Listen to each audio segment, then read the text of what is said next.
আসসালামু আলাইকুম রহমতুল্লাহি ওবারাকাতুহু। প্রিয় দর্শক, আজকে আমি দুইটি বিশেষ গুরুত্বপূর্ণ আমল আপনাদেরকে জানিয়ে দিব। যেই দুইটি আমল করলে মাত্র 10 সেকেন্ডের আমলে 40,000 নেকি আপনি লাভ করতে পারবেন।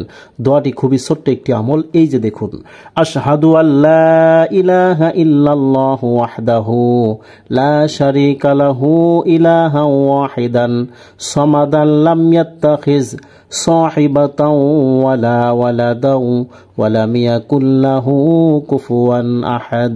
যারা আরবি পড়তে পারেন না তাদের জন্য এখানে বাংলা উচ্চারণ সহ দেওয়া আছে। আশহাদু আল্লা ইলাহা ইল্লাল্লাহু ওয়াহদাহু লা শারীকা লাহু ইলাহান ওয়াহিদান সামাদান লাম ইয়াত্তাখিজ সাহিবাতান ওয়ালা ওয়ালাদান ওয়ালাম ইয়াকুল লাহু কুফুয়ান আহাদ। অর্থ, আমি সাক্ষ্য দিচ্ছি আল্লাহ ব্যতীত কোনো ইলাহ নেই, তিনি একক, যার কোনো অংশীদার নেই, তিনি একমাত্র উপাস্য ও অমুখাপেক্ষী, তিনি কোনো সঙ্গিনী গ্রহণ করেননি, না কোনো সন্তান, তার সমকক্ষ আর কেউ নেই। প্রিয় দর্শক, আপনি 10 সেকেন্ডে এই বাক্যগুলো অনায়াসে পড়তে পারেন। যে ব্যক্তি এই বাক্যগুলো ফজর নামাজের পরে একবার পাঠ করবে, আল্লাহ তাআলা তার আমল নামায় 40,000 নেকি লিখে দেবেন। সুবহানাল্লাহ। প্রিয় দর্শক, 10 সেকেন্ডের আমলে একদিনে পাবেন 40,000 নেকি। যদি এক মাস আমল করেন, 30 দিনে এক মাস, 30 গুণন 40,000 সমান 12 লক্ষ নেকি লাভ করবেন।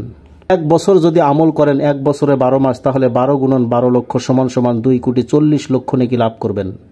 25 বছর যদি আমল করেন, 25 বছরে 6 কোটি নেকি আপনার আমল নামায় লিপিবদ্ধ হবে। হযরত তামিম উদ-দারি রাদিয়াল্লাহু তাআলা আনহু থেকে বর্ণিত, আল্লাহ রাসূল সাল্লাল্লাহু আলাইহি ওয়াসাল্লাম বলেছেন, যে ব্যক্তি ফজর নামাজের পরে এই দোয়াটি পাঠ করবে সে 40,000 নেকি লাভ করবে। সুবহানাল্লাহ।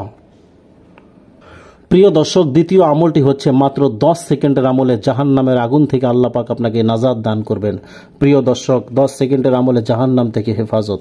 হাঁটতে চলতে যত সংখ্যক হোক নিম্নলিখিত কালেমাটি পাঠ করুন।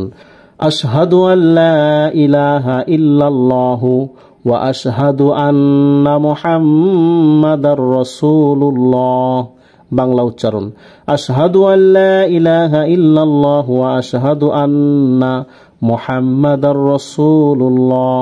অর্থ, আমি সাক্ষ্য দিচ্ছি আল্লাহ ব্যতীত কোনো ইলাহ নেই, আরও সাক্ষ্য দিচ্ছি মুহাম্মদ সাল্লাল্লাহু আলাইহি ওয়াসাল্লাম আল্লাহর রাসূল। প্রিয় দর্শক, হাদিস শরীফে আছে আল্লাহ রাসূল সাল্লাল্লাহু আলাইহি ওয়াসাল্লাম বলেছেন, যে ব্যক্তি সাক্ষ্য দেবে আল্লাহ ব্যতীত কোনো ইলাহ নেই এবং মুহাম্মদ সাল্লাল্লাহু আলাইহি ওয়াসাল্লাম আল্লাহর রাসূল, তার উপর জাহান্নামের আগুন হারাম হয়ে যাবে। সুবহানাল্লাহ। আল্লাহ রাব্বুল আলামিন আমাদের সকলকে উল্লেখিত দুইটি আমল খালেস নিয়তে আমল করার তৌফিক দান করুন। আমিন।